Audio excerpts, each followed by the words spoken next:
Just wait for everyone, a good group to filter in. Everyone's still coming in.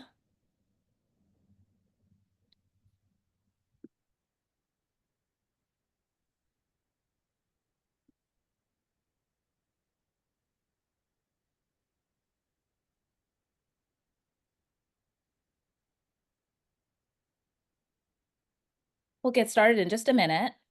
Welcome to those of you coming in.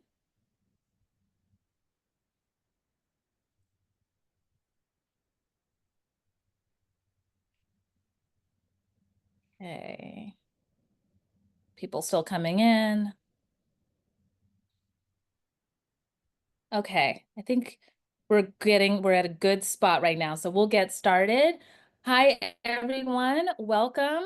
Welcome to our Met Gala Debrief. We are so excited to have you here. There is lots to discuss. I'm Kim Jenkins, the founder of the Fashion and Race Database, and this event was conceptualized in collaboration with Shelcy Joseph, our lovely moderator, this evening. And so without further ado, I want us to get right into it. So I am going to pass the microphone to our Winter Spring 2025 intern, Markaylin Smith.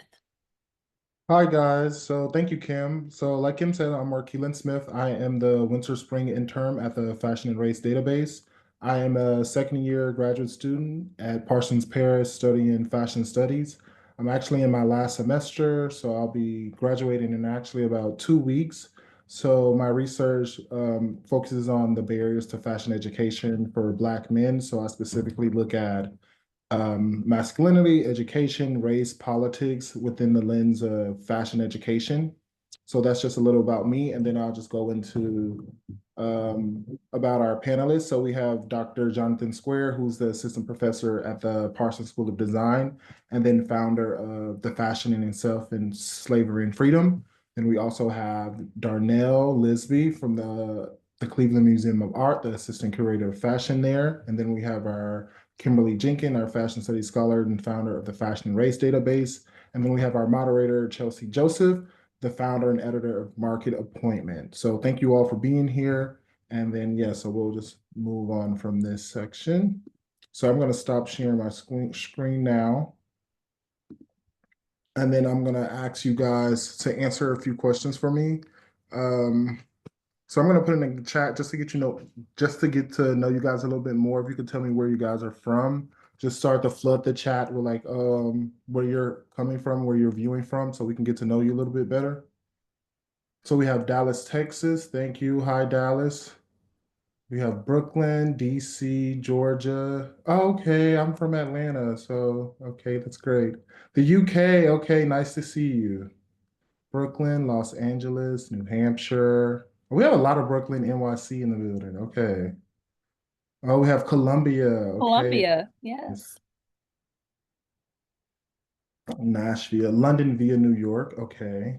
We have a lot of New York in the building. Y'all are repping today. Okay. Oh, we have Germany. Hi, Germany. Montreal.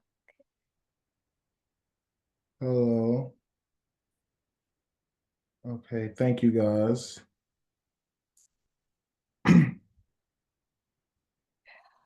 All right, are we ready for our next question? Yes, we are. And then now we have a poll question for you guys.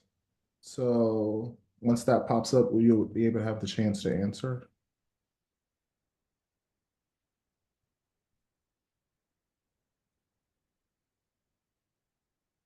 Okay.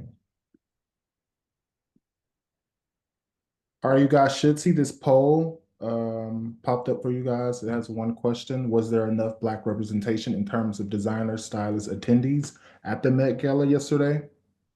So you can just click yes or no, and then we'll share the results after everyone has voted.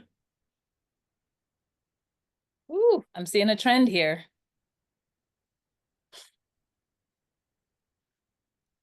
Give you all a few more seconds to respond, and then we'll close it and show the results.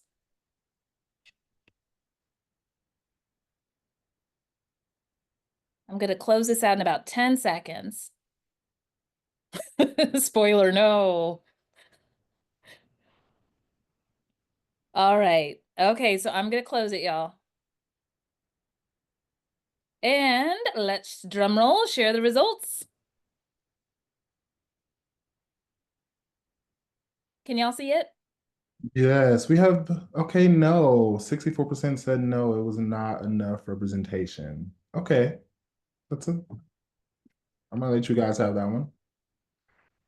All right, so we do have a third question we want to ask you guys. So we want to give you the chance to share your favorite looks from last night. So if you just want to flood the chat with that, put your favorite looks, and if you want to describe like who was by the designer as well, so we have an idea, we would love to do so. So like I said, you can feel free to drop your favorite look from last night in the chat, and we'll give you a few seconds to look at that.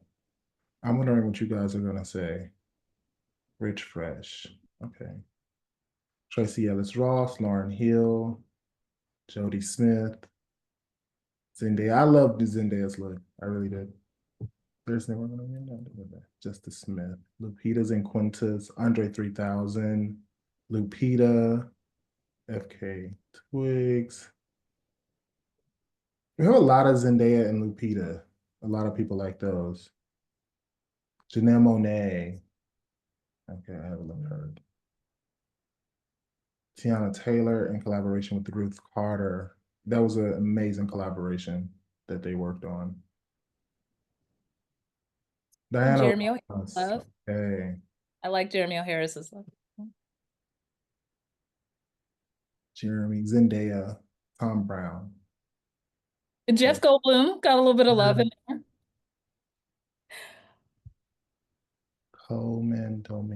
Domingo, Rihanna, Lewis Hamilton. I think the host did a really good job. All the men of the host, they did a really good. Unfortunately, LeBron James was not there. He did not come. He Mhm. said he had a knee injury, so he was not able to make it, Oh, which was very disappointing. Well, now I guess are we ready to show Yes. our favorites? Yes, so I'm gonna share our screen one more time, and then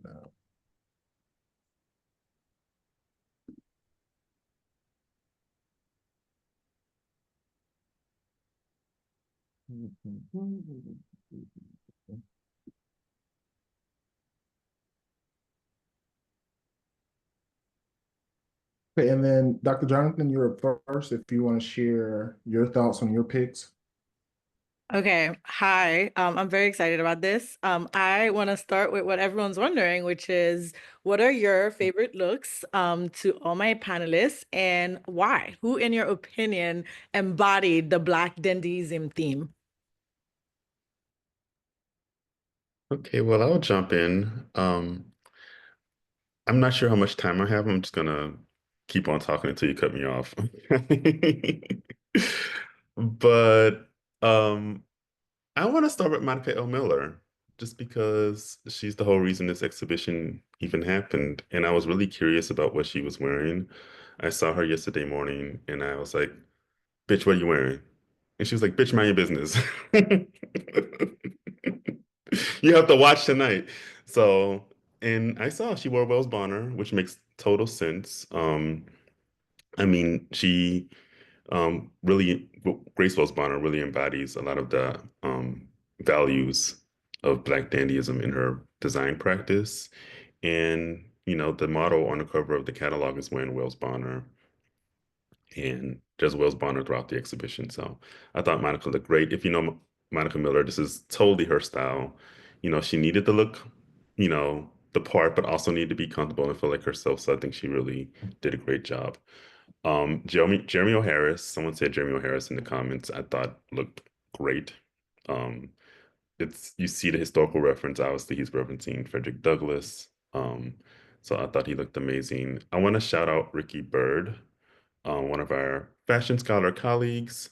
She consulted in the making of Questlove's look, which is a pinstripe suit made by Gabriella Hearst. The pinstripes are actually pearls. So shouts out to Ricky Bird. Um, Also below Questlove in my slide is Christian Latchman, who's the model who appeared on the cover of the exhibition catalog. I was so happy to see him at the Met Gala yesterday. I was afraid that often what happens with models is that they're anonymized.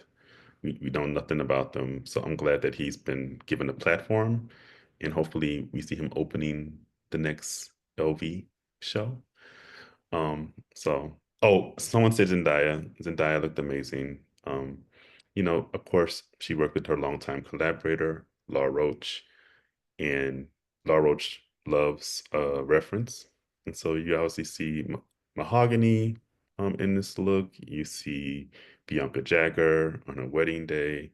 Um, Also, there's a Barkley Hendricks painting that seems to be referenced here. And Barkley Hendricks is actually in Superfine. So, Love that.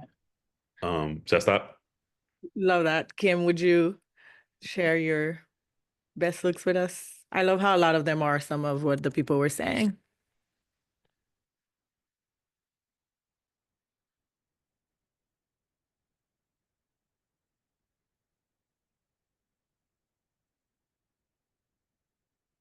Kim, you're on mute. Oh, can Darnell go next? I think Darnell was next in the slideshow. Oh, I'll be super quick. I mean, I will say that, a lot of Jonathan's favorites, I found intriguing as well as especially Brian Tyree Henry. Like I like I believe he did that himself with and collaborated with the burgeoning fashion company. And it was giving, very much like Andre Leon Talley realness, which obviously I think that was like a line through with many of the guests who came to last night's gala. I remember Anne Hathaway saying that her ensemble, when she was working, I think it was Carolina Herrera that she was working with. They were inspired by Andre Leon Talley, but also Coleman Domingo also mentioned Andre Leon Talley as a reference for his cape that was created by Valentino, and so was the suit underneath. Which I appreciate that kind of homage to someone who we all obviously particularly within the Black community, hold dearly, but of course within the fashion community that we hold dearly, as this kind of shining beacon of style, especially as being one of the only ones for a very long time in creating spaces that we all as researchers build on his shoulders. But that said, in terms of style, of course, his big capes are unforgettable, and I appreciate the kind of weaving in a thread through um, that you see in many of the guests. But I really love Diana Ross being Diana Ross. I think that was just like she worked with the Nigerian designer Ugo. I'm forgetting the last name off the top of my head, but um, I remember she was talking about how the tree branches had also embedded the names of her children and grandchildren. And so it's about not only celebrating Black style, but community through style, which is something that is a part of uh, our story in terms of fashion and style. Ugo Mosey. There you go. Thank you. And I quite love Diana being Diana because she is the blueprint. And certainly, as Jonathan mentioned, like when I saw Zendaya on the carpet, I was like, oh, it's giving mahogany. And then, like, right but in front of her is Diana Ross. So I like the kind of like almost impossible conversations, not even impossible conversations, but possible conversations through style.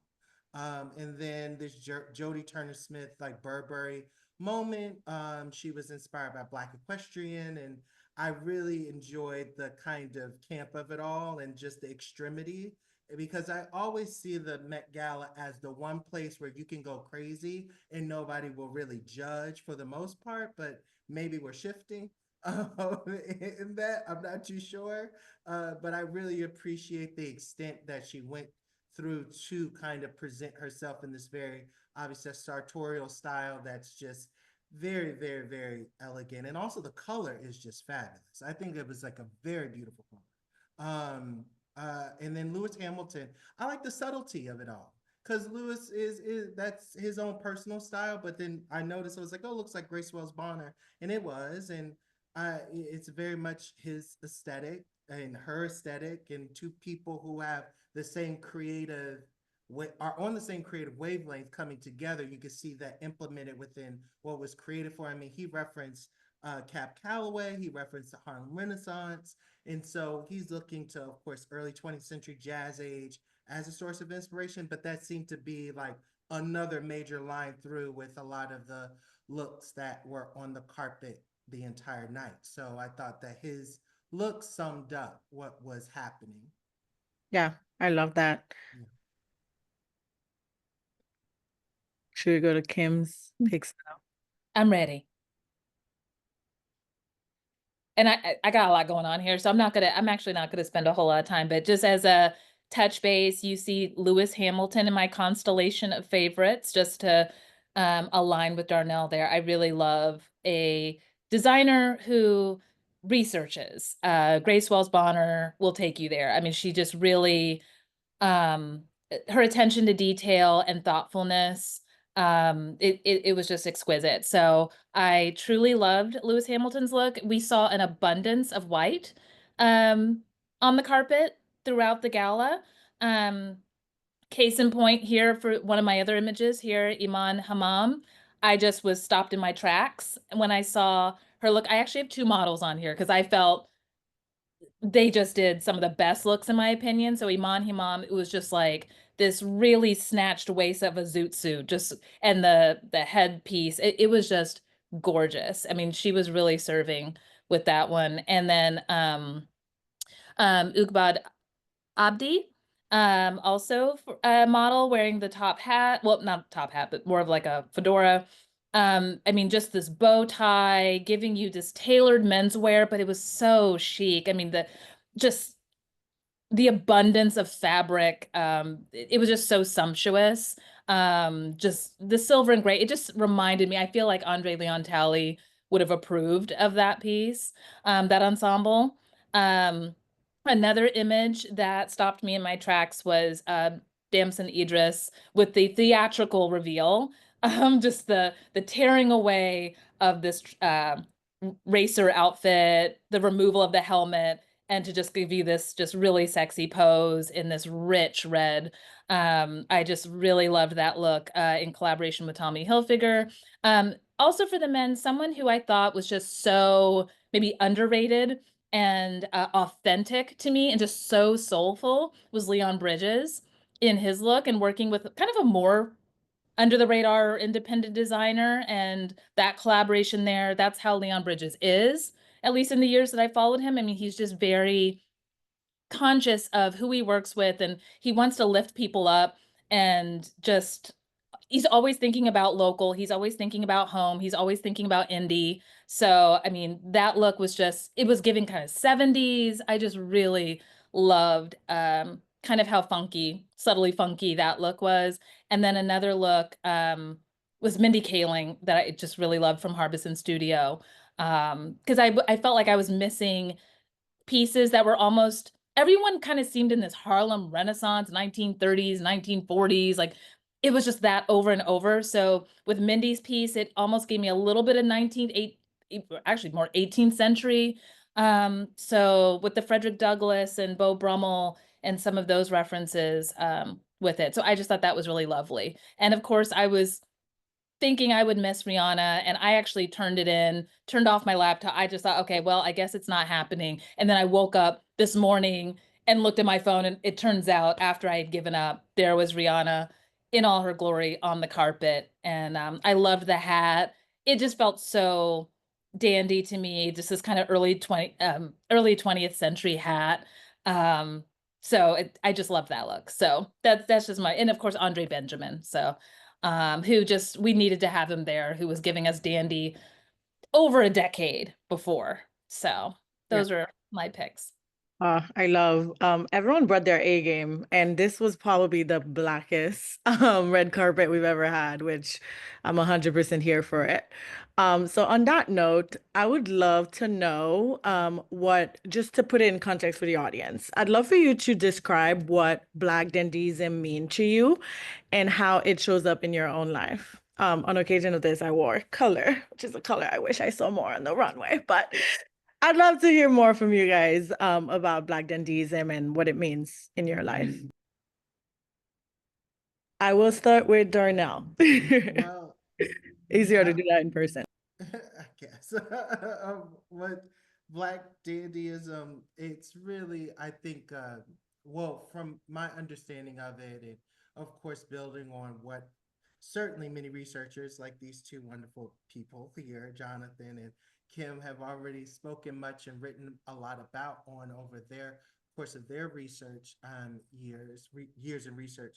I guess I always place Black dandyism as this larger, broader context of style and self-expression that's certainly intentional, and very much looking towards using style as a form of power and cultural expression, but power also within community and also power within experimentation. And typically with obviously dandyism, there is a tilt towards menswear, but I think within the story of the impact of Blackness in the history of fashion, I don't think that there's conforming gender protocol or dogma. I think it's evolutionary, but I think that is a very inclusive way of just highlighting how this intentional power of self-expression through tailoring, through sartorial expressions, comes to life and also connects one generation to another and really kind of amplifies this incredible lexicon. Really, I'm thinking again with the example of like Diana Ross being like the foundation of what style is for many of generations that have come after her, including today. And then you see Zendaya right behind her. And then you see Kerry Washington also with the mahogany moment. So you have all of this kind of building on one generation to another that I think is also embedded within the story of Black dandyism. But I think it's this very much broad way of highlighting um, cultural power that's embedded through dress. That was really well said. Kim, Jonathan, do you want to add anything to that? Sure, I'll jump in. Yeah, just to add on to what Darnell already said. I mean, a very simple definition said it's exuberant masculine dress, but I'm going to paraphrase Monica Miller's definition of dandyism, and she always describes it as a tool. And it's a tool that, often male-identified individuals, but not exclusively, of course, they're non-binary individuals and women who also participate in dandyism. But it's a tool to sort of rub at societal boundaries, whether it's class or um, gender or sexuality. And in the case of Black dandyism, it's sort of in dialogue with the history of misrepresentation. And so by engaging in Black dandyism, you're um, asserting your agency and also challenging stereotypes. I agree. I describe Black dandyism as a provocation. Um, when it comes to presenting yourself in that way, it's a reclamation of your identity, again, pushing against stereotypes, challenging dominant narratives about yourself. It's the taking of certain garments and styles that may have been withheld from you in history. And so taking it and remixing it and wearing it for your own means, it's very liberating and a mode of resistance. So, so that's how I see it. Yes, totally. Well, speaking of exuberance and flamboyance, I think one overarching sentiment was that there wasn't enough color on the red carpet last night, right? We saw the slides, they were mostly black and white. And these are colors that are traditionally seen as tasteful and elegant. But I know that color is a core part of dandyism. So I wonder if you had any thought about the fact that it was essentially a colorless red carpet. That's tricky. Um, because I don't know. This is just me going out on a limb. I think just objectively, like pulling back for a beat about like the Met Gala as a concept and how things are expressed, for instance, to stylists, right? Because most celebrities are going to have stylists. Of course, you have those rare moments where celebrities are working directly with designers and they're coming up with their ensembles, but usually there's a middleman or middle woman or middle individual there who is in that conversation. So I think a lot of it comes you the fact I can say, or this is my assumption, is the fact that there is this stark color, you say you use colorless, but I guess this binary of black and white on the carpet is telling of how the materials were interpreted by the creative teams. And so I don't know it. I'm not sure how they formulated their research to make that assertion, right? Because you listen to someone like Gigi Hadid, who was earlier in the night speak about Zelda Wynn Valdez wearing that gold Miu Miu dress, right? That's a very radiant dress. And so, she's obviously her and her stylist and her creative team is probably looking at, older 1940s images of all of the people like Eartha Kitt or anyone that was wearing, Zelda Wynn Valdez and very much emulating that essence. And so I don't know what specific research they were pulling from, but then that probably goes into a lot of, celebrities might just feel comfortable in those binaries too, because color is a little scary because a lot of celebrities are probably conscious of like, I don't want to get it wrong. And you can't really get it wrong when you're dressed in black or white. So I think it's probably multiple things happening that get to that, to get to the final look. But, I don't want to throw stones too quickly. I just wanted to add, and I'll toss it to Jonathan because I know you got something to say. Again, with this word provocation and kind of piggybacking off of what you said, Darnell, color it's brave, it's bold, and in the context of colonialism, that is usually kind of suppressed, like the use of color, being too loud, these kind of social and cultural notions of what color means, and trying to tamp that down. Um, it does involve, when you're wearing brightness and color and seeming quote unquote loud with what you're wearing, you've really got to serve it up and have something to say with that. And so, I mean, there's been research that actually Markayla and I have been talking about, Markayla's social scholarship, where we're examining the history of colonialism and color. And so this need for beige and muted tones, as opposed to using color. So I think there's something to unpack with that for sure. Yeah, and I just want to add on to that. I mean, Black folks have a very particular relationship with color, and it's kind of in a lot of ways anti-quiet luxury, which, going back to what Kim said, is very pared down, very minimalist, very monochromatic. And I think that's kind of in part answering your question. Um, that you did see some color on the red carpet, like Darnell said, like the Joni Turner Smith look. One thing that struck me about it was the color and how close it was to her skin tone. But yeah, most people sort of like thinking about Lewis Hamilton, he had an all white ensemble and there were a lot of white and a lot of blacks on the ensemble. But there's a book that I haven't read that I need to read called Chromophobia, and it's all about what Kim just described, that dynamic in which there's a relationship between color theory and pseudoscience that I think we're still wrapping our heads around. Absolutely. I have that book on my reading list too. I wanted to add, someone in the comments said that the book is great. One mention of that, though, of someone who I wouldn't have thought we would see that in. So what Jonathan's saying about that bright color, Patrick Schwarzenegger. And if anyone remembers it, I mean, it was vibrant. So that was an example of just being just loud with the color.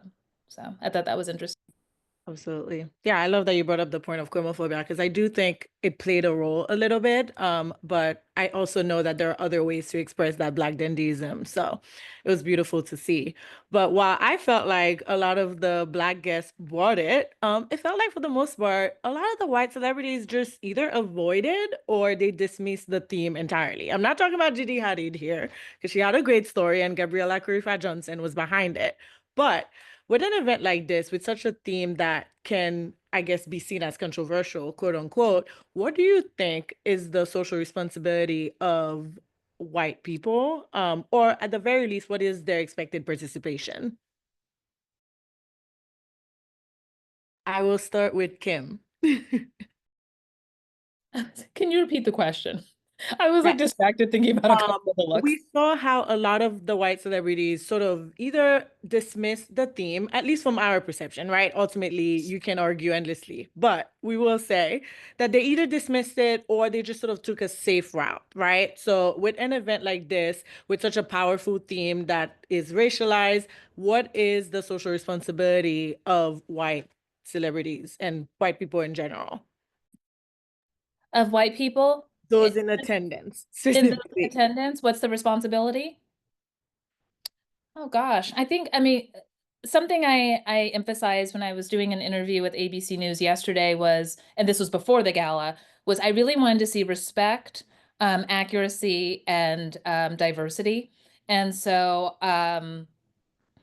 there were numerous kind of underwhelming, more than numerous underwhelming looks, but it was very much about to kind of quote an Instagram comment I had read, someone knowing their lane.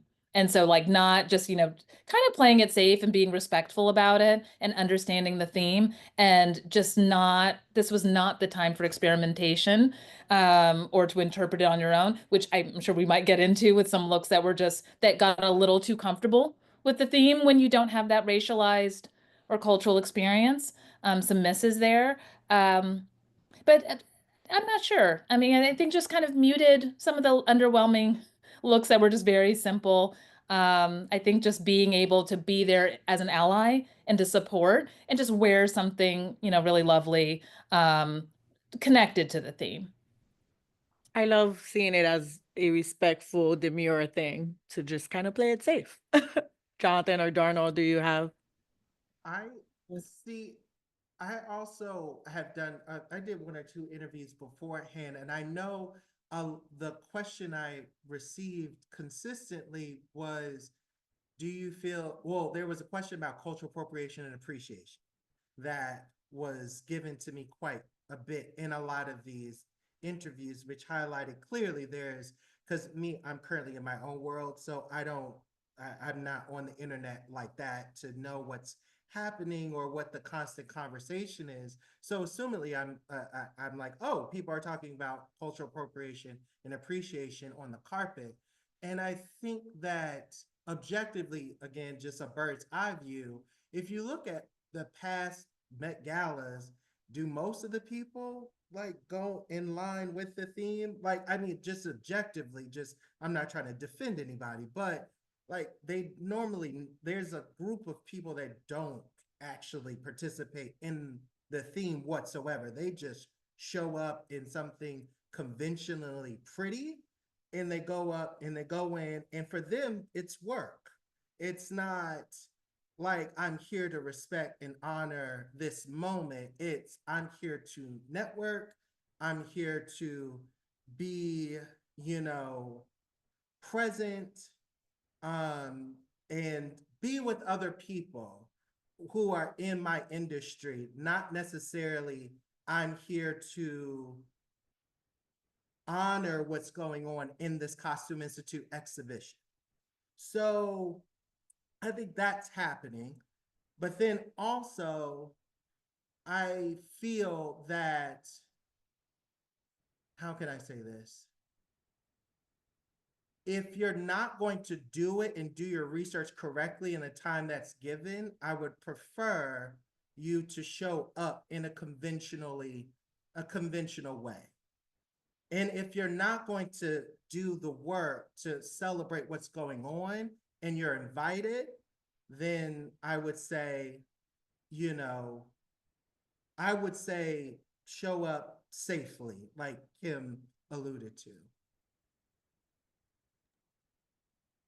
Yeah, I mean, just to add on, I'm gonna do my best to be tactful, diplomatic. I think a lot of the non-Black attendees were given out because there's a difference between the exhibition, which is on Black dandyism, and the Met Gala theme, which is tailored for you. So the non-Black attendees had an out. I think if they wanted to reference the exhibition, one easy way, and some of them that did actually do this, they wore the designs of Black designers as an homage to the exhibition. Um, and yeah, I just think um, going back to what Darnell said, that I think if you're not gonna do your research and like, really delve into, you know, Black fashion history, then just wear something conventional and keep it moving. I will accept these diplomatic answers. And then we'll get to the more controversial ones, which is Miss Amelia Gray over here and her drag, right? Her stylist, I saw under the comments, was very defensive, saying that he had his dissertation on Black dandyism and that, to him it was paying homage to Harlem. So how did you interpret the choice to wear a durag or a lacy headscarf, as some people will say? And also, regardless of intent, like where is that line between extracting value from Black culture for your own benefit and paying homage to it? Jonathan, I'll start with you. This kind of reminds me of a controversy. There was a Marc Jacobs fashion show maybe 6 or 7 years ago, and the models were styled in head wraps. And when people saw it, they thought it looked Afro-diasporic. But the reference for him was like old Hollywood, sort of Poochie, sort of headscarf. But it doesn't matter what the intent is. The way it landed with people was that it was appropriative. And I would say the same to the stylist. So maybe the reference wasn't do-rag, it was something else. But the way it landed with people, especially at a event that's celebrating the opening on Black fashion, is that it looked like a do-rag. And so I think the appropriate reaction would have been like, oh my God, I'm so sorry. This was actually the reference, but I hear everything that you're saying and I'll do better next time. So like sometimes you have to lay on your sword. And from what I'm hearing, he didn't exactly do that. Yeah. I agree with everything Jonathan said. Yeah, I looked at it and I saw a do-rag. Very comfortable with this look. What I was kind of mentioning earlier of just getting very comfortable with the theme when you don't really embody or day to day share that lived experience. So I don't think if I was a stylist, I would have done that. Yeah. Darn, I'm not sure you want to add anything. Yeah, give me 1 second. Okay. I was gonna add too. I mean, like, there's Amelia Gray on one hand, but then someone actually made me realize recently that Lisa from Blackpink had Rosa Parks printed on her underwear, which was designed by Pharrell. Uh, yikes. I just want to add, no, if you wanted to add about, because I have things to say about Lisa. Can you hear me? Yes. Mhm. Yeah, that's louder. That's good. Okay, perfect. So I'm actually speaking through my phone right now, so we're doing a little recon. Sorry about that. And so with the do-rag, yeah, I agree. I think that there's a line between inspiration and there's a line between inspiration and celebration. And I think that I know we're about to go to the Lisa situation with the underpants and Rosa Parks, and I think that this is what people were scared about. Hence, why to your previous question, why some people did not participate in the quote unquote theme. Like it's like what is not okay, what is okay, because I think also broadly in the history of fashion, things that happened, for instance, in the 1990s on the runways and red carpet, like we would clutch our pearls, 30 years later. And you have people that are still around that are still functioning in those modes, and so, or functioning similar to those modes today. And I think that you definitely have to be more sensitive, because if you don't understand how Blackness is tied to the system itself of fashion, it becomes a conundrum, of which then results in what we see in these kind of unfortunate examples on the red carpet. Absolutely. Well, I want to be conscious of time because I know we have to wrap up soon. So I will ask my last question, which is, well, at least from that piece of it, because I have some rapid fires I want to run by you guys really quickly. But so before the gala began, we found out that they had raised 31 million, which is a record in the 77 years since they've been around. And I can only imagine how much it is now by the end of the night. And I am just wondering, from your perspective, how should the museum pledge to allocate some of that budget if they are to really deliver on what they are attempting to do by recognizing Black culture on such a wide scale? Essentially meet their D&I pledge, which we all remember several institutions making in 2020. Well, oh, Jonathan, you can go ahead. Sorry. You're sure? Okay. Yeah, you go first. I'll be quick. I mean, just hire more Black people, hire more people of color. And I think it goes beyond like making more acquisitions, which is important. I'm not against more acquisitions, like the work of designers of color, but what I think is more important is like putting more money in Black people's pockets so they can sustain themselves, which I think is more important. If you look at the budgets that are allocated for acquisitions, it's kind of astounding. But yet, like the moment that the museum is having like budgetary issues, they're quick to fire someone, even though they spend someone's entire salary on the acquisition of one object. So hire more Black people, hire more people of color is what I would say.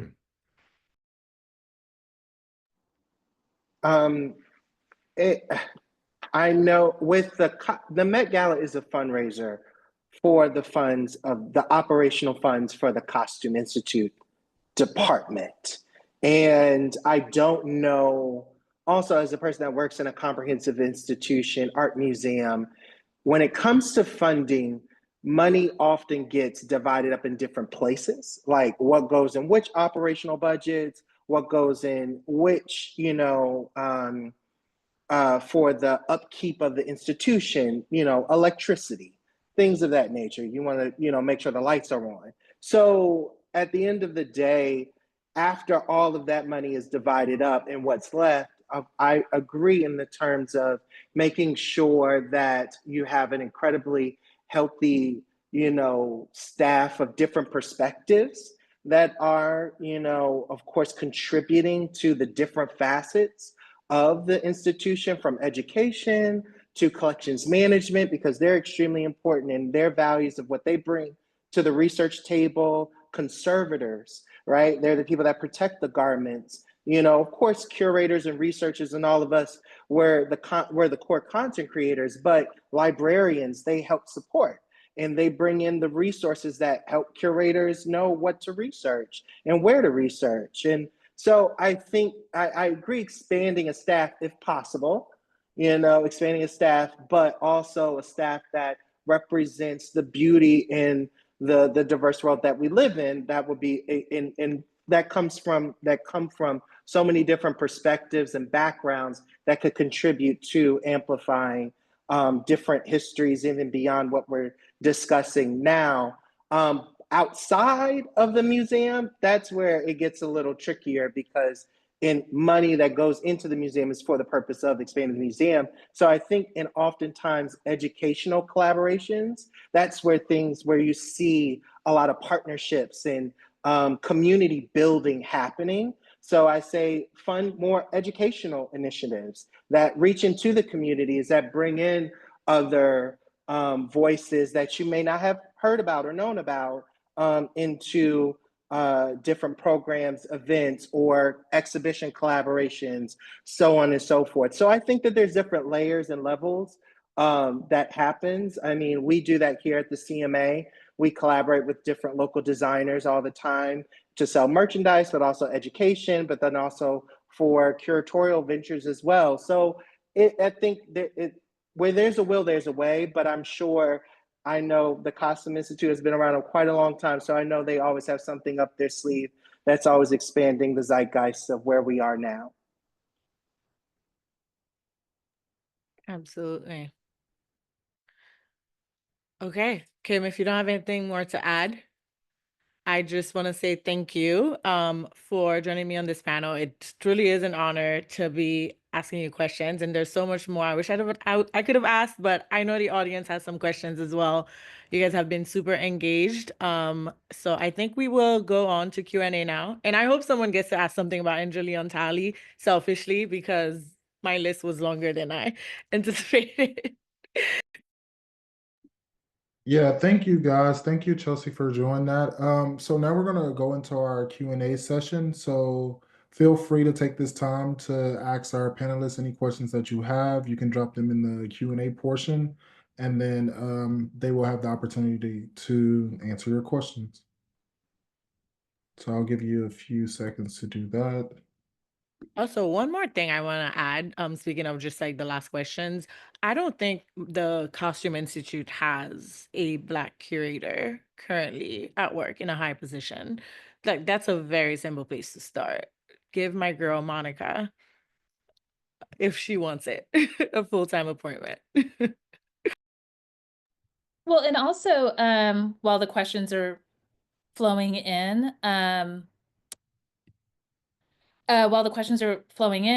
we've also got Monica has put together a beautiful exhibition. We've got so many Black curators, conservators, like there's just a line of them who just need to have their vision realized. People who have trained for this. So there's room. Give them a full-time job as a curator. And I also want to add that there are other institutions outside the CI that are doing great work, and other independent curators and those who work for other institutions that are creating work across the country about our different stories. So I also encourage, sometimes even in your own local institution, there could be something going on. I remember randomly going to Detroit to the African American Museum. They were doing a Black fashion designer show. It was empty and quiet. So we're going to Memphis to the Brooks Art Museum, and they were doing an Afro diaspora textile and fashion exhibition. And so there's explorations happening across the country at any given time. So I also encourage people to support sometimes your own institution, and always make sure that there's something, and look to see what's going on, because it could be something that could pique your interest. Absolutely. Okay, I think we'll start with some questions. Henry asked, can we discuss Tiana Taylor, a host outdressing everybody else? Yes, period. And one of you or more can kind of go so we could get through as many of them as possible. Oh no, it was cute. Like, it was given. It was Marc Jacobs, if I remember correctly. And it was, she did a song. She did a song about Harlem in her first solo album. So I felt like it was almost an homage to herself, because she is known for that. I remember when back in the day, she had her Super Sweet 16 or Sweet 18, whatever. And it was just Harlemed out. And it was like, who is this girl? And, I think that she's very much, she's wearing, shoes are Marc, she's wearing Ruth Carter. And so I appreciate the fact that she is, embodying something that's always been naturally her, and that's been authentically her. So I thought it was quite beautiful and, exciting. And like I said, the Met Gala is the one place where you can be a little crazy without, being judged. You can just go off, and she did that. Totally. Also, I am pretty sure she was wearing Marc Jacobs and Ruth Carter helped her design the Okay. color, if I'm not mistaken. Okay, we're gonna take another question next. I noticed that Bad Bunny was featured as one of your best dressed celebrities. What are your thoughts on his sorry, what's happening? Intersectional dandy interpretation with the nod to Puerto Rico through the pava, the traditional straw hat, at an event dedicated to celebrating the Black fashion lens? Great question, Elisa. I mean, I liked it. I thought it was great. He is a person of color. They also invited Willie Chavarria and Raul Lopez of Loire. Um, so yeah, I thought that he embodied the sort of ethos of Black dandyism, even though he probably himself doesn't identify as Black or has any sort of Afro-Puerto Rican roots. I thought he was repping where he was from and sort of made it his own. So I liked it. Yes. Um, Also, I loved seeing Willie Chavaria, who brought in the Pachuco zoot suit, also introducing his ethnicity there. So the dandy can be anyone. I love that. Okay, another question. Someone asked about Angelion Talley. Thank you. They asked, was there an attendee that you felt embodied his spirit of dandyism other than Coleman Domingo? I would say Brian Tyree Henry did. I think that he's the only. I mean, a lot of people said Andre Leon Talley was the inspiration, but I felt like for some of them, they will remain nameless. But I think that that was something they practiced, and that's okay. We love a good practice moment. Staging is fine. A lot of them are actors and singers and entertainers, so practice is okay. Um, and but authentically, I felt that that Brian Tyree Henry really kind of seized the moment in a way because he always, as of late, because he's been invited to the few last Met Galas, and he really has a good time when it comes to his self-expression. And I think that this just allowed him and gave him the motivation to even take it a bit further. And the fact that he designed it himself is just adds another, kind of layer to my mind. Like maybe he should get into design. I don't know what's going on over there. He's a great actor, but maybe there he could have a side business too. I love that.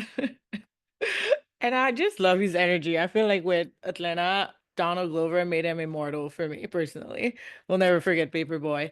Um, and I think I would just add also Tessa Thompson. It felt like she did embody her nod to Anjali Antali through the fan that she handheld, felt very honest and just such a beautiful reverence to the church and bringing up that side of Andre to me showed someone who had a deep knowledge of Andre, and I think she's shown that she's a smart dresser in general. Okay, great. So we'll keep going with the questions. I love that you guys are keeping them coming.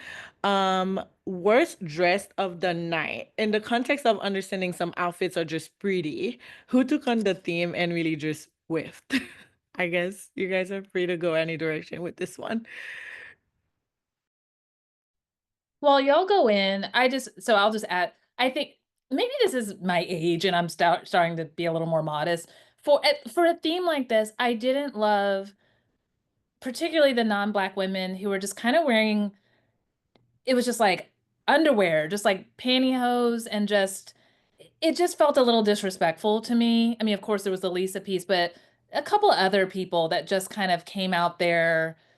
I just don't understand what the inspiration was. So I think I don't have any particular names to drop, but it was just some of the overly revealing just seemed a little just a little silly to me and not very respectful of such a sacred theme, in my opinion. So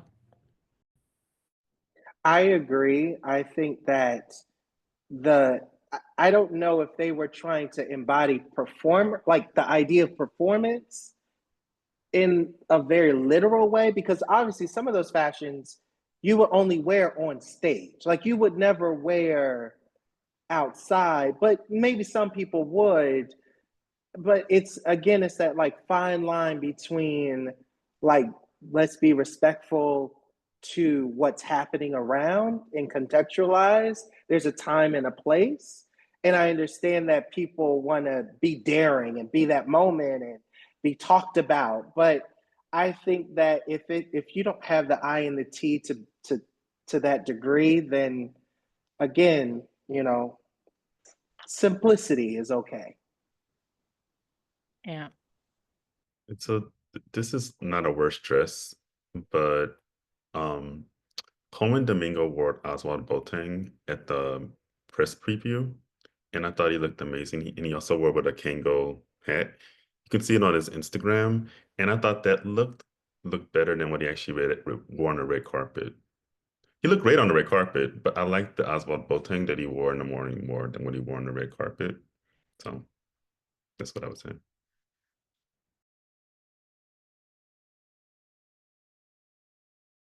You're muted. Oops, sorry. We have a couple more if we still have time.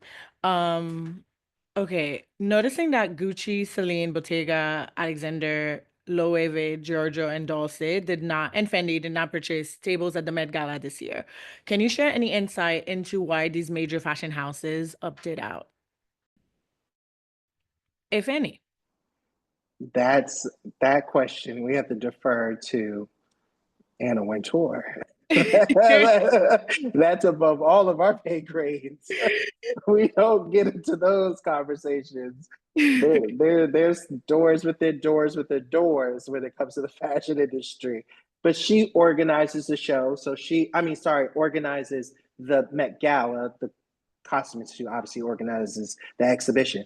But the Anna Wintour takes the lead and the Condé Nast team takes the lead on who purchases, who doesn't. And, she does that kind of fundraising essentially, because I believe she's still a board member of the Metropolitan Museum of Art. So that is the primary function of a trustee member of a board, is to fundraise money and to bring money into the institution. So however they go about doing that is really individualized. So that's a question for Ms. Wintour. My guess is with Gucci and the majority of these brands being owned by Kering, they're just sort of figuring it out. Because as much of just the restructuring that's happening there, I think they're planning sort of a comeback. So I would imagine maybe we'll see them, at least Kering, in the next year or so. Okay, we'll keep taking a few more. Who did you miss? Who should have been there but wasn't? Erykah Badu, Tyler the Creator, Lil Uzi Vert.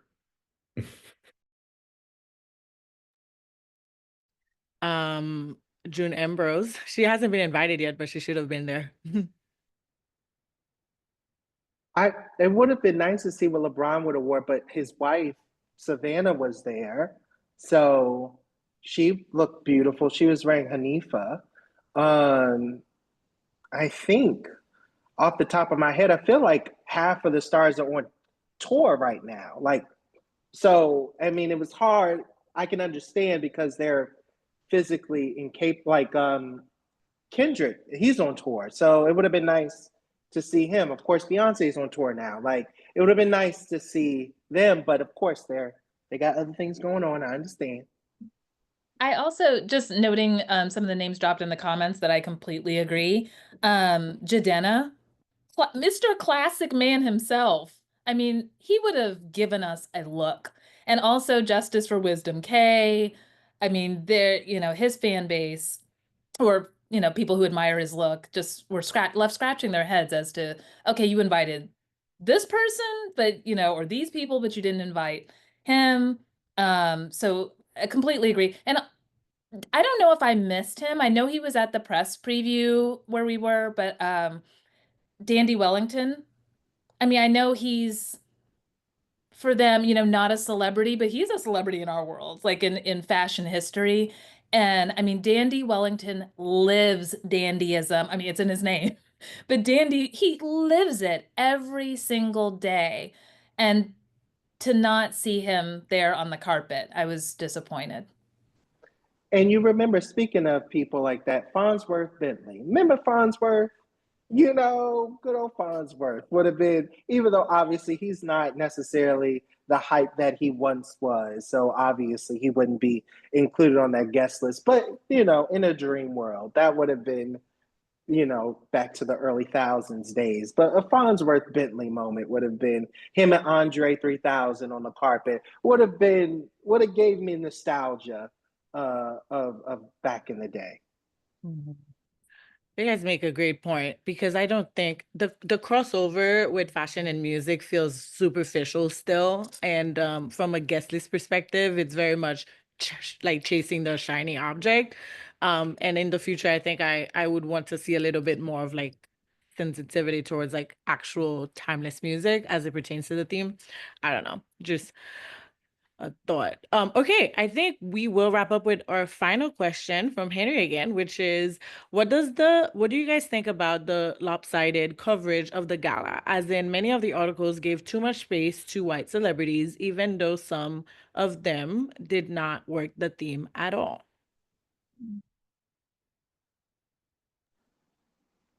I mean, that's a conundrum of fashion, capital F, right? Like, where, because if you roll the tape back, obviously a few years ago during the COVID, during the pandemic, right, and what happened with the resurgence of the BLM movement, there was a lot of conversations within the industry about DEI and how to uplift people who have what it takes to be in the industry but are often overlooked. And so how do you give space and create space for creativity even beyond what's already been kind of promoted within the industry, particularly as when we're thinking about, you know, white creators versus black creators, or white celebrities versus black celebrities, or other celebrities of color. Um, I think that it's a conundrum with the fashion industry more than it is in how people perceive fashion, right? I think there's still a lot of work to do to unlearn what fashion, how fashion is, who contributes to fashion, and how those contributions and those cultural impacts are global, right? There's just a lot of unlearning to do, and I don't think we're there yet as a society to really unpack that. And I think that it's left up to us researchers, exhibitions like Superfine, exhibitions like, I know the ones that Jonathan does all the time. Kim gets in there in the curatorial space, and a lot of her research on Fashion Race Database, Liz Way, Ricky Bird, you know, work like Antoine Gregory with his Black Fashion Fair. You know, like there's a lot of us that have been doing much of this work to put it out in the ether to try to unlearn, to help audiences unlearn how fashion has been fed to them. And that's even work here in Cleveland. It's an uphill battle because a lot of people think about fashion. When they think about fashion, they think about Devil Wears Prada. That's the first thing they think about, you know? Instead of looking at fashion as this, you know, medium and tool that can be used for so many different layers of community building and activism and so many different aspects of our lives. So it's just, we got to continue doing the work to create a more equitable balance of representing everybody. Can I add something? So this isn't exactly media coverage. It was what I saw.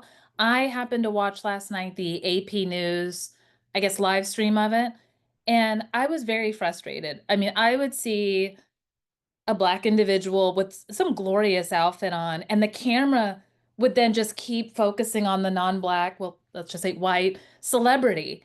And I mean, like Thames, I think there was a part where Thames comes out, and I'm like, oh my gosh, and I'm just taking it in. And then the camera just leaves and just cannot stop chasing all of those celebrities. And I was so frustrated that even with this theme, it just is fashion with a capital F, like Darnell's saying, is gonna fashion with a capital F. It just cannot stop maintaining that hierarchy. There's just not that courageousness to let us have that space, let us have that floor. And I guess if I could be petty for a minute, also at the press preview, where Jonathan was, Shelcy, were you there? The press It preview. was not. My invite must have been lost in the mail next year. Next year. So I mean, I know I didn't have eyes everywhere, but from where I was seated, it was still kind of frustrating that in terms of configuration and seating and the cameras getting photo ops with certain people, it was still many of the darlings of fashion or even just the white kind of big names of fashion all sitting at the front. And, you know, you'd see the cameras pull over a couple of um, Black folks in there, but it just felt like here we are again, just with a different theme, but it still was maintaining this priority of the fashion hierarchy. And so that was frustrating, but I don't know. Maybe there were things I didn't see. I don't know. I mean, someone mentioned Anna Wintour in the comments, and I did see a headline that where she's supposedly doing an interview and says, "We have a long way to go." And we do. That it really, my experiences personally from watching the stream and being at the press review, even my interactions inside the gallery during the press preview with some white folks, it was still kind of, you know, taking up space, not letting me get a pic, you know, seeming a little irritated when I was like, can I please just get a photo? It was still that condescending behavior. So I was like, did we not learn anything with this theme? So, okay, that's just my take. Oh, thanks for sharing that though, Kim, and I'm sorry, but thank you for being in the room anyway and asking to take these photos. Well, I think this wraps up our panel pretty nicely. Thank you so much, everyone. It was truly an honor to be in your company, even virtually. Markelin, do you want to? Yes, so I just want to thank you all again. Thank you, Shelcy, for doing that. Thank you to our panelists for giving your wonderful insight. Love to hear everything you said.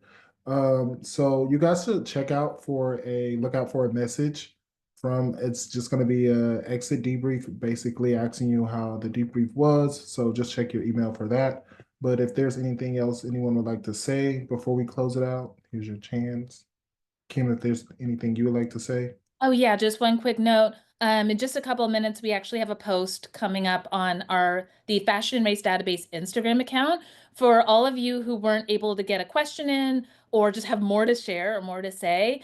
We set up an Instagram post that's sort of a conclusion to this where it's just sort of a landing pad for you to add and keep the conversation going or tag our speakers there. So the conversation continues, and I am just so grateful that Shelcy brought up this idea and that we were able to put this together and your brilliant work with moderating this conversation.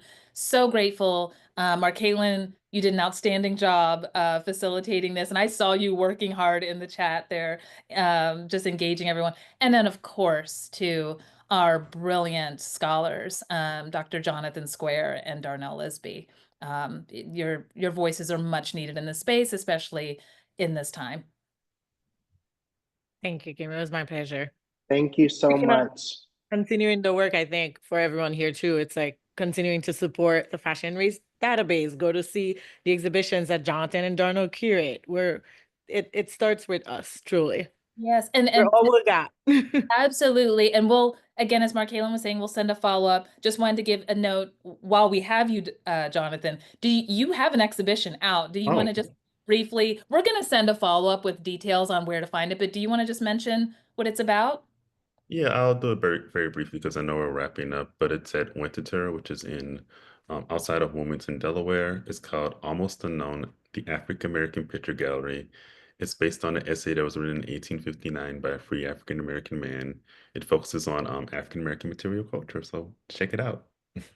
And Darnell, do you have any shows coming up? What do you have cooking next? I do have a show opening in November of this year. It's a exhibition called Renaissance to Runway, The Enduring Italian Houses, which will feature over 120 fashion and accessories of 20th and 21st century fashion, Italian fashions looking back to the Renaissance. And we're looking at different designers, some of your favorite favorites, and really kind of getting into a lot of textile material culture, decorative arts and fine art history, and conversation with fashion.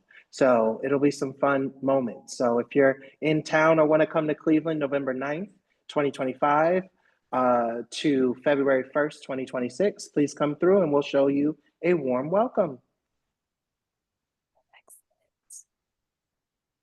Thank you, everyone.